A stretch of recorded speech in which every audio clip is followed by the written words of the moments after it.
प्रिय भक्तों, नमस्कार। भक्तों, आज हम इस चैनल के माध्यम से आपके लिए लेकर आए हैं बुधवार की व्रत कथा, जिसके करने और सुनने मात्र से भक्तों के सभी कष्ट दूर हो जाते हैं और उनकी सभी मनोकामना पूर्ण होती है। तो आइए आरंभ करते हैं बुधवार व्रत कथा।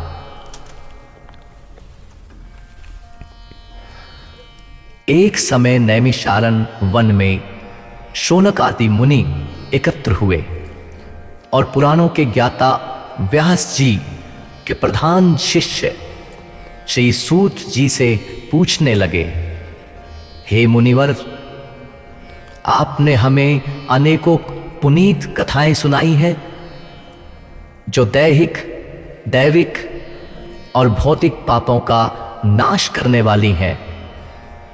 कृपा करके कोई ऐसा व्रत बतावें जिसके करने से मनुष्य के सभी पाप समाप्त हो जाएं और उसे इस लोक में सभी सुख, प्रभु की भक्ति और अंत में मोक्ष प्राप्त हो सके। आप कृपा करके हमसे कहें। श्री सूत जी बोले, हे महर्षियों, मैं स्वयं इसका वर्णन नहीं कर सकता हूं क्योंकि यह विषय अथाह है। मैं आपके सामने एक सुंदर इतिहास कहता हूं जिसे महर्षि वशिष्ठ जी ने राजा मानधाता को कहा था। अब मैं उसी को आपसे कहता हूं। महाराज मानधाता अपनी सभा में बैठे हुए थे। उसी समय महर्षि वशिष्ठ पधारे। द्वारपाल ने महर्षि के आगमन की सूचना दी।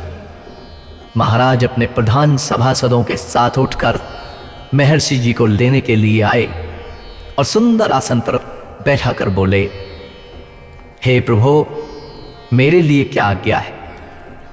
वशिष्ठ जी ने कहा, राजन, मैं घूमते घूमते आपकी ओर चला आया हूं। आपको देखकर परम हर्ष हुआ। आप सब कुशल पूर्वक तो हैं? मानधाता बोले, महर्षि, आपकी कृपा से सब कुशल है, परंतु प्रभु, कोई ऐसा व्रत कहें जिसके करने से पापों की शांति होकर स्वर्ग की प्राप्ति हो। महर्षि जी ने कहा, राजन, आपने बहुत ही सुंदर प्रश्न किया है। एक महापुण्य देने वाला तथा स्वर्ग और मृत्यु लोक में दुर्लभ व्रत आपसे कहता हूं। आप ध्यान देकर सुने। यह महापुण्य को देने वाला बुधवार का व्रत है। अगर मनुष्य भक्ति और श्रद्धा युक्त होकर बुधवार का व्रत करता है तो इस लोक में सभी प्रकार के सुखों को भोग कर अंत में वैकुंठ को प्राप्त होता है।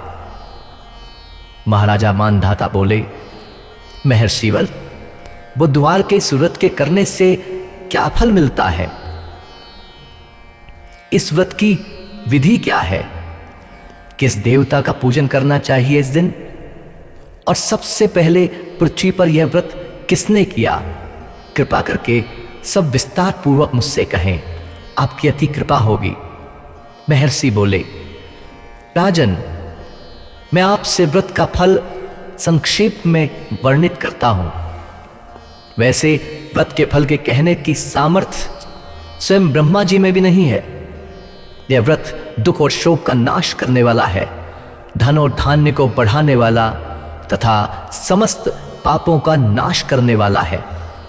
जो मनुष्य जिस कामना को लेकर इस व्रत को करता है उसकी वही कामना पूर्ण होती है तथा समस्त पापों का नाश होकर उत्तम गति की प्राप्ति होती है। अंत में श्री हरि के लोक की प्राप्ति होती है। इस व्रत की विधि इस प्रकार है। मनुष्य भक्ति और श्रद्धा से बुधवार के दिन व्रत रखे।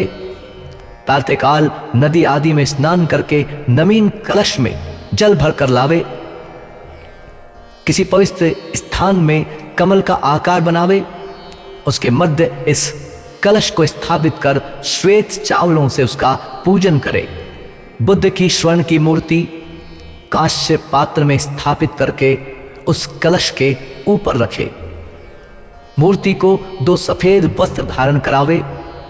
गंध पुष्पादि से पूजन करे, यज्ञोपवीत चढ़ावे, अशोक की छाल की बत्ती बनाकर दीप जलावे, गुड़ दही भात खीर का भोग लगावे और इन्हीं पदार्थों से ब्राह्मणों को भोजन करावे। तत्पश्चात प्रदक्षिणा करके बुद्ध देवता की प्रार्थना करे। इस प्रकार 7 बुधवार व्रत करने से बुद्ध जनित संपूर्ण दोष दूर होकर सुख और शांति मिलती है और समृद्धि मिलती है, समृद्धि बढ़ती है। 27 बुधवार व्रत करने से पूर्व जन्मों में किए हुए पापों का नाश होकर स्वर्ग की प्राप्ति होती है। इसके बाद महर्षि वशिष्ठ जी ने कहा, हे राजन, सबसे पहले पृथ्वी पर जिसने बुधवार का व्रत किया था उसकी कथा सुनाता हूं, तो ध्यान से सुनो। पूर्व काल में मिथिलापुरी में एक राजा राज्य करता था। उसका नाम निमि था। उसके शत्रुओं ने परस्पर मिलकर मिथिलापुरी पर चढ़ाई कर दी। बहुत ही भयंकर युद्ध हुआ। इस संग्राम में महाराज निमि मारे गए तथा उनके राज्य को शत्रुओं ने अपने अधीन कर लिया। महाराज निमि की रानी का नाम उर्मिला था। उसके एक लड़का और एक लड़की थे जो अभी छोटे छोटे थे। जब रानी ने महाराज के मर जाने का समाचार सुना तो वह बहुत दुखी हुई। उसने विचार किया कि अगर मैं यहां महल में रहूंगी तो महाराज के शत्रु मुझे पकड़कर ले जाएंगे तथा मुझे राजकुमार और राजकुमारी को मार देंगे। इससे तो अच्छा है कि मैं इस राज्य और राजमहल को छोड़कर कहीं और चली जाऊं।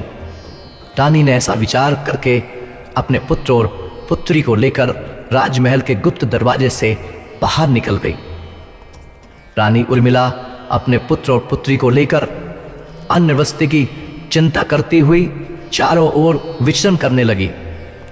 भगवान की कृपा से उसे जो कुछ फल फूल आदि मिल जाता था उसी को ग्रहण कर लेती तथा अपने पुत्र और पुत्री का पालन पोषण करती। जंगल में जहां कहीं भी स्थान मिल जाता रात्रि को वो वहीं पर शयन करती और फिर प्रातः काल उठकर चल देती। इस प्रकार रानी अन्न वस्त्र की चिंता में घूमती हुई उज्जैनी नगरी में जा पहुंची। वहां एक ब्राह्मण के यहाँ कूटने पीसने के काम पर नियुक्त होकर अपना तथा अपनी पुत्र पुत्री का पालन करने लगी। कुछ वर्षों बाद रानी का देहांत हो गया। ब्राह्मण ने इस बालक के शरीर के चिन्ह तथा हस्तरेखा देखकर अनुमान लगा लिया था कि वह राजपुत्र है और एक न एक दिन अवश्य राजा बनेगा, परंतु अभी उसका भाग्य इसका साथ नहीं दे रहा है। ब्राह्मण ने राजकुमार को बुधवार का व्रत बतलाया। राजकुमार श्रद्धा और भक्ति पूर्वक बुधवार का व्रत करने लगा। व्रत के प्रभाव से बुद्धदेव प्रसन्न हो गए और उसके पुराने राज्य मिथिला नगरी की प्रजा ने विद्रोह कर दिया। राजा को मार डाला गया और पुराने मंत्री को पुनः मंत्री नियुक्त कर दिया। मंत्री ने आज्ञा दी जहां भी महारानी एवं राजकुमार हो उनकी तलाश की जावे और उनको राज सिंहासन पर बैठाया जावे। मंत्री जी ने अनेकों दूतों को राजपुत्र और राजकन्या की तलाश में भेजा। दूत विचरण करते करते उज्जैनी नगरी में पहुंचे। दूतों ने वहां राजकुमार और राजकुमारी को तलाश लिया और उनको लेकर मिथिला लौट आए। मिथिला नगरी की प्रजा और मंत्री सभी अपने राजकुमार को पाकर बहुत प्रसन्न हुए। राजकुमार को सिंहासन पर बैठाया और बहुत खुशी मनाई गई। राजकुमार को अपना राज्य वापस मिल गया तो उसने उज्जैनी से ब्राह्मणों को बुलवाकर राजगुरु के पद पर नियुक्त किया। राजकुमार ने अपनी बहन श्यामला का विवाह धर्मराज के साथ कर दिया तथा दहेज में काफी धन दिया। श्यामला धर्मराज को पति के रूप में पाकर बहुत ही प्रसन्न हुई। वह सभी प्रकार से धर्मराज की सेवा करती तथा हर प्रकार से प्रसन्न रखती थी। धर्मराज श्यामला से बहुत ही संतुष्ट रहते थे। घर का सभी कामकाज उन्होंने श्यामला को सौंप दिया। धर्मराज के घर में 7 कोठे थे। यह 7 कोठे कीड़ों से अच्छी तरह से बंद थे। धर्मराज ने इन 7 कोठों को खोलने को श्यामला से मना कर दिया था। श्यामला अपने घर के सभी कार्य भली प्रकार से करती, परंतु उन कोठों को न खोलती। इस प्रकार से श्यामला का काफी समय व्यतीत हो गया। एक दिन धर्मराज किसी आवश्यक कार्यवश घर से बाहर गए थे। श्यामला ने विचार किया कि पति देव ने सभी कार्यों को मुझे स्वतंत्रता दे रखी है, परंतु न जाने इन 7 कोठों के लिए मुझे क्यों मना किया हुआ है। इस कौतूहलवश श्यामला देवी ने धर्मराज की अनुपस्थिति में एक कोठे की कीलें निकाल दी और खोल कर देखा। उसने श्यामला देवी ने अपनी माता को यमराज के भयंकर दूतों द्वारा गर्म तेल से भरे हुए कढ़ाई में डालते हुए देखा। इस दृश्य को देखकर श्यामला बहुत ही दुखी हुई और उसके मन में आतंक छा गया। उसने फिर दूसरे कोठे को खोलकर देखा। वहां उसने अपनी माता को कोल्हू में पिलते हुए देखा। अब श्यामला और भी दुखी हुई। उसने तीसरे कोठे को खोलकर देखा तो उसने अपनी माता को बड़े बड़े हाथियों द्वारा रोनते हुए देखा। फिर उसने चौथे कोठे को खोलकर देखा तो उसमें भयंकर कुत्ते उसकी मां को काट काट कर खा रहे थे। जब उसने 5वें कोठे को खोलकर देखा तो श्यामला की मां कंठ से पकड़ी हुई जाकर निचोड़ी जा रही थी। श्यामला ने 6वें कोठे को खोलकर देखा, वहां उसकी माता काठ के समान छीली जा रही थी। 7वें कोठे में उसकी माता के ऊपर बड़ी बड़ी शिलाएं फेंकी जा रही थी। उन सब को देखकर श्यामला को बहुत ही दुख हुआ। अपनी माता के दुखों को देखकर श्यामला अत्यंत शोकग्रस्त हो गई। धर्मराज जब लौट कर आए और उन्होंने श्यामला की ऐसी दीन दशा देखी तो उन्होंने पूछा, तुमने कोठे तो खोलकर नहीं देखे थे? मैंने तुमसे उन 7 कोठों को खोलने के लिए मना कर दिया था। श्यामला ने अपना सिर धर्मराज के चरणों में रख दिया और प्रार्थना की, हे नरेंद्र, मेरी माता ने ऐसा कौन सा पाप किया है जिसके कारण वह इस प्रकार से नरक की यातनाएं सहन कर रही हैं? धर्मराज बोले, श्यामला, तुम्हारी माता ने तुम्हारे और तुम्हारे भाई के स्नेह में वशीभूत होकर एक दिन ब्राह्मण के 7 गेहूं के दाने चुरा लिए थे। प्रथम तो चोरी ही महापाप है, उस पर भी ब्राह्मण के अन्न की चोरी करने से 7 कुल दग्ध होते हैं। इसी से तुम्हारी मां 7 प्रकार के नरक भोग रही है। श्यामला हाथ जोड़कर बोली, हे नाथ, ऐसा कोई उपाय बताएं जिसके करने से मेरी मां का उद्धार हो, वह इस कष्ट से निजात पाए और वो ना भोगें। मैं अपनी माता के कष्टों को नहीं देख सकती। धर्मराज बोले कि हे देवी, पूर्व जन्म में तुम ब्राह्मणी थी। उस जन्म में तुमने बुधवार का व्रत किया था तथा अपनी सखियों को भी बुधवार का व्रत करवाया था। इस जन्म में भी तुम बुधवार का व्रत कर रही हो। इस व्रत के प्रभाव से ही समस्त सुख आपको प्राप्त है। अब आप सत्य प्रतिज्ञा करके इस जन्म के बुधवार के व्रत के पुण्यों को मेरे सम्मुख अपनी माता को दे दो। ऐसा करने से आपकी माता के कष्टों की समाप्ति हो जाएगी और उन्हें उत्तम सुख प्राप्त होंगे। श्यामला ने ऐसा ही किया। पुण्य के मिलते ही श्यामला की मां उर्मिला पीड़ा से मुक्त होकर दिव्य शरीर धारण करके स्वर्ग के लिए चली गई। भगवान विष्णु के दूत सुंदर विमान लेकर उसे लेने के लिए आए। इस दृश्य को देखकर श्यामला ने बहुत ही आनंद मनाया और आगे भी बुधवार का व्रत करती रही। इस कथा को सुनकर महाराजा मानधाता ने बहुत ही सुख माना तथा वशिष्ठ जी की बहुत प्रकार से सेवा की तथा बुधवार का व्रत कर इस लोक में अनेकों प्रकार के सुख भोग कर अंत में दुर्लभ मोक्ष की प्राप्ति की। बोले विष्णु भगवान की जय। भक्तों, इस प्रकार यहाँ पर बुधवार की यह व्रत कथा समाप्त होती है। नमस्कार।